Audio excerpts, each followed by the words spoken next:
그런데 일단 어제 검찰은 당시 이 술판 회유 의혹이 있었다면 변호인과 교도관 38명 합쳐서 그리고 쌍방울 관계자 모두 술자리가 없었다고 했다. 명백한 허위다. 이화영 전 부지사 측이나 민주당 향해서 계속되면 법적 대응하겠다고까지 검찰이 밝혔었습니다. 그런데 이 의혹, 만약 이게 의혹이라면 또 다른 당사자일 수도 있는 쌍방울 측 관계자도 이런 얘기했습니다. 저희 취재 결과 이렇게 부인을 했습니다. 구속자하고 구속 안 된 사람하고는 접촉을 못해도 구치소 교도관님들이 대화를 못하게 해요.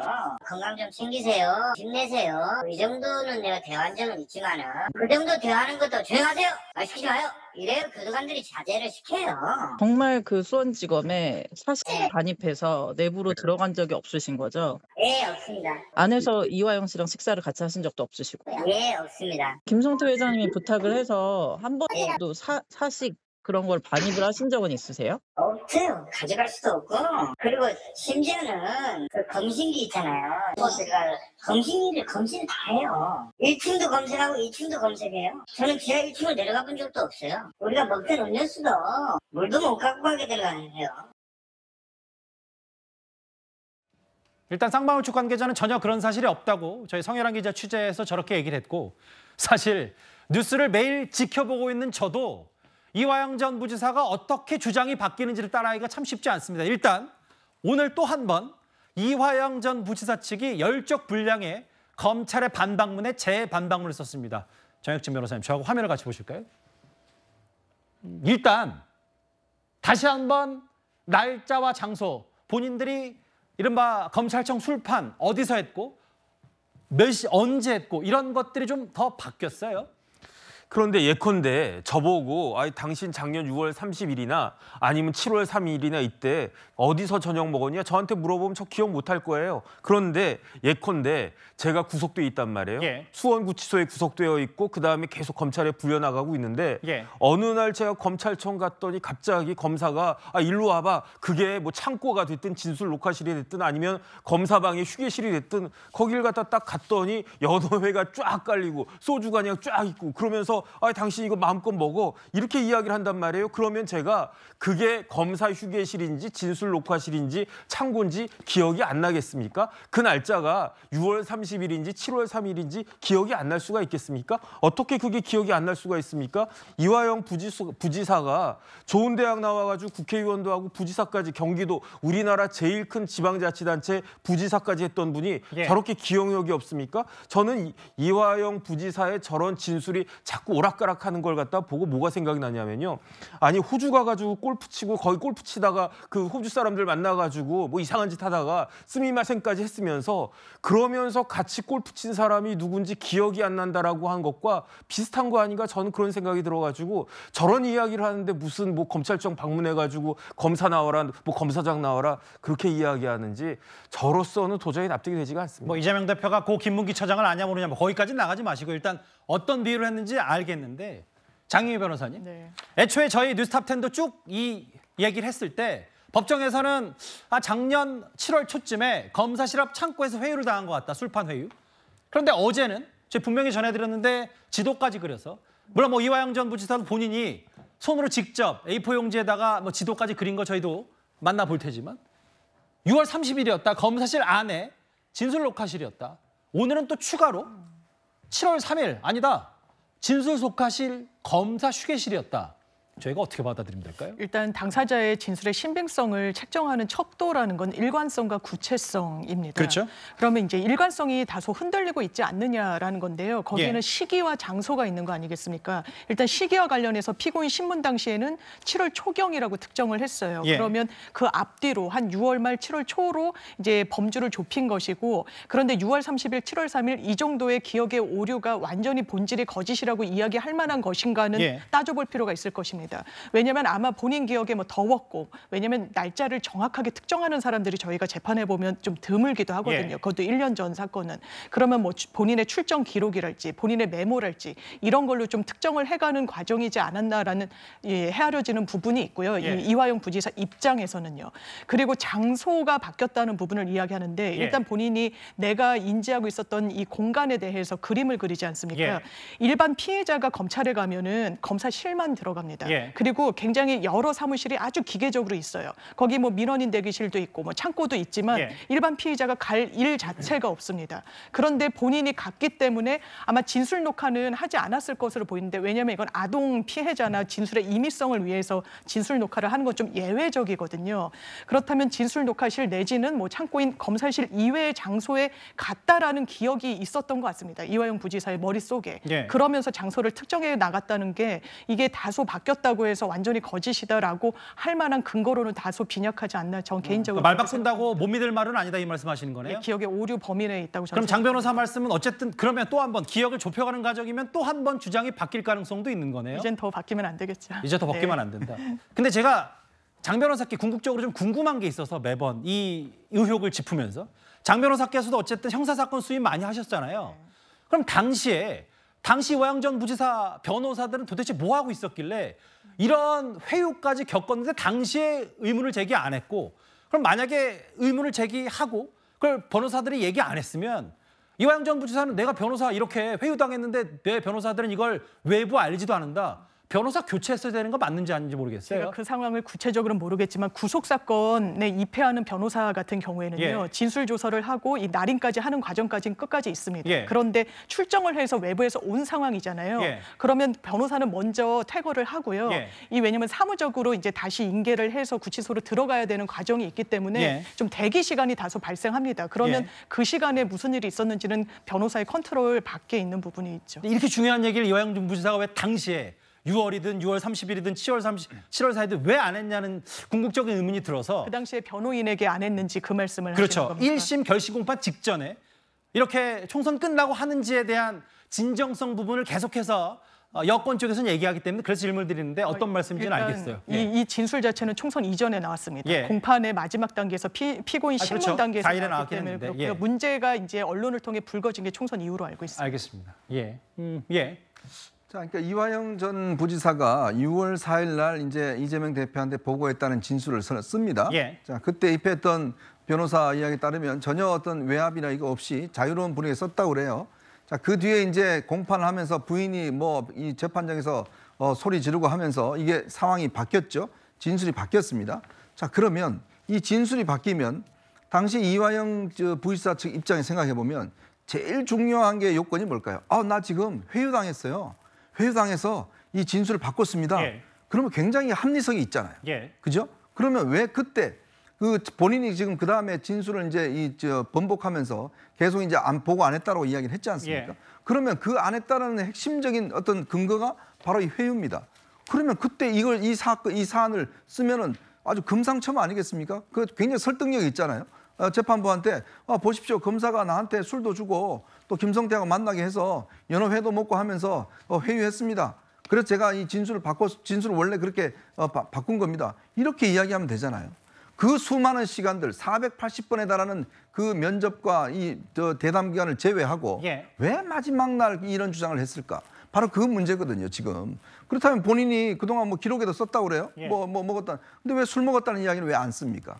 그러면 술은요, 구치소에 있는 사람들은 이 술 좋아하시는 분들은 제일 먹고 싶은 게 술, 담배예요. 예. 그러면 그거 한번 이렇게 하면은요, 그 기억이 엄청나게 오래 남거든요. 예. 그러면 거기 나가서 검사실에서 술 한잔 했다고 그러면 아마 그날은 잊지 못할 겁니다. 자, 그러니까 지금 추정입니다. 일단 말씀해 주십시오. 그러니까 이화영 지금 본 부지사의 진술 자체가 예. 왜 지금 이제서야 그리고 왜 그때는 본인이 바뀌었을 때 그걸 알겠습니다. 했더라면 충분히 이번 구형에도 저는 감안됐을 거라 봅니다. 제가 장리훈 변호사께 질문드린 것과 이현정 의원이 말씀하신 그 부분인 거예요. 결국은 왜 그동안 그렇게 수차례 옥중 편지를 통해서 본인이 검찰의 압박과 회유를 당하고 있다고 얘기했는데 당시에는 왜 구체적인 얘기를 직접 하지 않았는지, 왜 1심 선고 앞두고 결심 공판에서 그렇게 얘기를 했는지 뭐 이런 부분일 텐데 일단 장 변호사의 말씀도 어떤 취지인지는 알겠습니다. 서영주 대변인. 네. 근데 이제 시간과 장소만 바뀐 게 아니라 외우겠네요. 연어 회덮밥. 근데 연어 회덮밥 말고 사실은 당시 어제는 쌍방울 축이 연어 가져온 게 오후 저녁쯤이었다면 연어 전문점으로 지목했는데 또 오늘 삼계탕 식당으로 좀 바뀐 것도 있고요. 이것도 기억을 좁혀가는 과정인지 혹은 이런 이화영 전 부지사의 주장이 민주당 내부에서 다 알고 있는지 이런 것도 좀 궁금하거든요. 알고 있죠. 그러니까 이제 지금 이제 이 사건 이화영 전 부지사의 이 증언 검찰에 회유를 당했다가 주 본질입니다. 그러니까 연어 덮밥이냐 이런 회냐 연어 전문점이 삼계탕집으로 바뀌었냐 이건 사실관계 아주 조각 같은 확인할 부분이고요. 근데 조각이 맞춰져야 팩트로 가기 그러니까 조각이 때문에 맞춰지는 건 중요한 삼계탕인지 연어인지 사실 그렇죠. 중요하지 않진 않죠. 제가 말씀드리면 예. 쌍방울 측 연어를 가져온 게 오후 5시, 6시. 5시, 6시보다 저는 중요한 게 쌍방울 측의 박모 씨까지 이름까지 정확하게 적시를 해서 얘기를 합니다. 예. 그러면 거기에 대한 조사를 하면 되는 것이고요. 거기에 대한 행적들을 볼 수 있는 여러 가지 어떤 경로들을 파악하면 되고요. 연어요리 구입한 식당 오래됐지만 수원지검에서 연어 전문점이 현재 삼계탕으로 변경이 됐다. 여기 뭐 기사에 보니까 이게 원래 연어 식당이었다가 삼계탕집 됐다고 합니다. 예. 그러니까 이런 부분들은 아주 파편적인 거라서 예. 중요한 거는 이화영 전 부지사가 기본적으로 이 증언 자체를 예. 처음에는 말하자면 회유를 당해서 바꾸잖아요. 그 다음에 나중에 아내가 예. 와서 재판장에 와서 좀 뭐 우리가 보는 좀 어떤 소동이 있으면서 진술 자체가 다시 제자리로 돌아온다고 저는 보고 있습니다. 그런 차원에서는 지금 보면 당시에 왜 변호인들이 이런 사실에 대해서 함구했냐 알면서도 예. 거기에 대한 논거가 될 수 있다고 보는 거예요. 왜냐하면 이화영 전 부지사의 어떤 구형이나 여러 가지를 가지고 플리바게닝이라고 해야겠죠. 그런 거를 고려해서 이화영 측 변호인 측에서도 이런 부분은 항구한 게 아닌가. 그래서 이화영 전 부지사의 배우자가 당시 재판장에서 얘기했던 거 그리고 변호인단을 교체하려고 했던 거는 당신들은 검찰에 오염됐다. 이게 아니다라고 했던 부분들하고 지금의 이화영 전 부지사의 주장하고 맞아떨어지고 있다라는 측면에서는 이건 정확하게 아까 말씀한 이런 식당, 그다음에 발언, 쌍방울 측의 박모 씨가 과연 그 자리에서 음식을 배달했는지를 확인하는 과정이 먼저지 그렇지 않고 지금 현재 뭐 이게 오락가락한다? 이 부분은 지금 현재 중요한 문제는 아니라고 봅니다. 일단 검찰 얘기는 진술이 다 끝났고 앞서 잠깐 앞에 지나갔던 자막을 다시 한번 부탁드려도 될까요? 그러니 검찰은 이미 작년 6월에 5번에 걸쳐서 이화영 전 부지사가 대북 송금 의혹과 관련해서 이재명 당시 지사에게 알렸다는 진술을 했는데 그 이후에 뭐 7월 3일이든 언제든 6월 30일이든 우리가 굳이 이 부분을 회유할 필요가 있었냐는 게 검찰 얘기고 또 하나의 핵심은 이화영 전 부지사는 우리를 거짓말쟁이로 몰아가라는 게 검찰의 수법이다. 아니다. 검찰은 이거 명백한 가짜기 때문에 이거 1심 선고 나오기 전에 검찰 판결 아니죠. 법원의 판결을 흔들려는 행위다. 이렇게 맞부딪히고 있습니다. 그러면 그동안 이화영 전 부지사 부인과 이재명 대표가 했던 말을 한번 모아봤습니다. 제가 아까 흥분해서 그랬는데 예. 조금 더 입장 정리를 해볼게요. 저도 지금 정신이 하나도 없어가지고. 남편분이랑 입장이 근데 좀 다른 가족이랑 좀 다른 게 왜 그렇다고 좀. 저도 모르겠어요.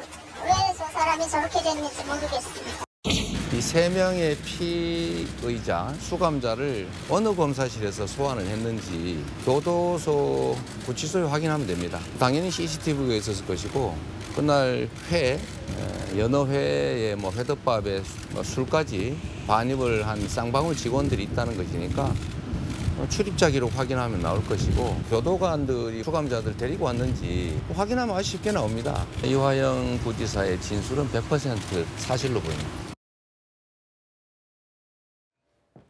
정리해볼게요. 이거는 이재명 대표 재판이 아니라 일단 지금 현재는 이화영 전 부지사의 재판이고 6월 7일 1심 선고 지금 검찰이 징역 15년을 구형했기 때문에 유죄가 나올 가능성이 비교적 높습니다. 정혁진 변호사님. 네네. 이재명 대표 아직 이 재판에 넘겨지지도 않았는데 민주당이 오늘 당선인 수십 명이 가서 항의 방문하고 이런 구조들을 법조인의 한 분으로서 어떻게 해석하시겠어요? 제가 봤을 때 이재명 대표 입장에서는 굉장히 민감할 수밖에 없어요. 왜냐하면 이거는 100억이라고 하는 어마어마한 돈이 북한으로 넘어간 돈 아니겠습니까? 그 100억이 우리나라한테 뭐 좋은 걸로 들어오겠습니까? 핵으로 돌아올지 미사일로 돌아올지 발목질로 돌아올지 아무도 모르는 거 아니겠습니까? 뭐 안보까지는 가지 마시고요. 제가 다시 한번 말씀을 드리겠는데 예. 이화영 부지사가 검찰에서 뭐라고 이야기했느냐. 정진상 실장의 요구로 이재명 지사 방북을 추진했다. 김성태한테 부탁했다. 이재명 대표한테는 북한이 돈 요구한다. 그다음에 그 돈을 쌍방울이 대납하기로 했다라고 보고했다. 이렇게 이야기했다가 그리고 난 다음에 부인을 갖다가 한 거거든요. 그런데 그 와중에 어떤 일이 있었냐면요. 2023년 작년 7월 20일에 조금 전에 봤던 이화영 부지사의 부인이 구치소에 이화영 부지사를 접견을 가요. 그때 예. 뭐라고 이야기했느냐. 왜냐하면 접견할 때는 가보신 분은 알겠지만 마이크에다 대고 이야기를 합니다. 그다음에 그 이야기가 다 녹음이 됩니다. 그럴 수밖에 없습니다. 그런데 그때 이화영 부지사의 부인이 뭐라고 이야기했느냐. 입장 확실하게 해라. 버틸려면 제대로 버텨라.